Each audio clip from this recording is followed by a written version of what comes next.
Γεια σας! Σήμερα φτιάχνουμε ένα πανεύκολο και πεντανόστιμο πιάτο με ζυμαρικά, παπάκι, κρέμα γάλακτος και φρέσκο σπανάκι. Αν σας αρέσει αυτό το βίντεο, κάντε μου like, αν θέλετε κοινοποιήστε το και οπωσδήποτε ακολουθήστε με για να βλέπετε και άλλα τέτοια βίντεο. Βάζουμε μία κατσαρόλα με νερό να βράζει και αλάτι και τα υλικά που θα χρειαστούμε είναι 500 γραμμάρια ρικατόνι, 400 γραμμάρια κρέμα γάλακτος, εγώ έβαλα light, και 200 γραμμάρια ζωμό.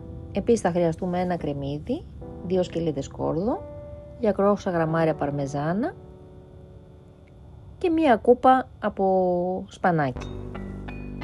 Βάζουμε μέσα στην κατσαρόλα το μακαρόνια και περιμένουμε να γίνουν.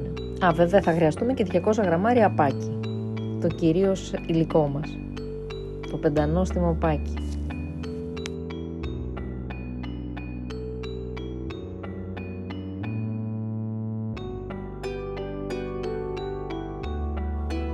Ψιλοκόβουμε το παπάκι.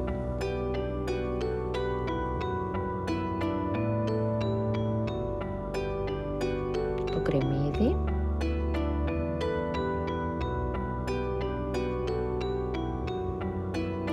Και το σκόρδο.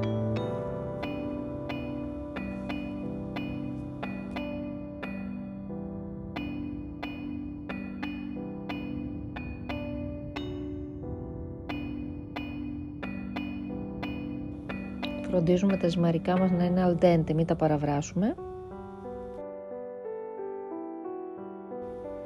Σε ένα τηγάνι βάζουμε λίγο ελαιόλαδο, σοτάρουμε το παπάκι σε μέτρια φωτιά μέχρι να πάρει ωραίο χρώμα και να βγάλει τα αρώματά του.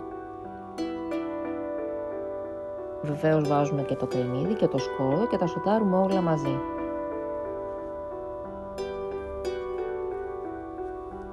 Ρίχνουμε την κρέμα γάλακτος, χαμηλώνουμε τη φωτιά και αφήνουμε τη σάλτσα να δέσει απαλά. Βάζουμε και τον κύβο και 200 γραμμάρια νερό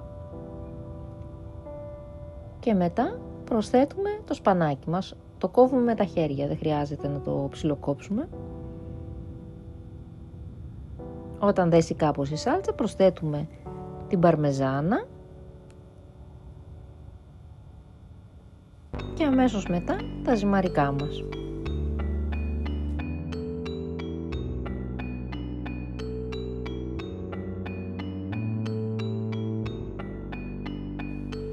Τα ανακατεύουμε καλά ώστε να καλυφθούν με τη σάλτσα.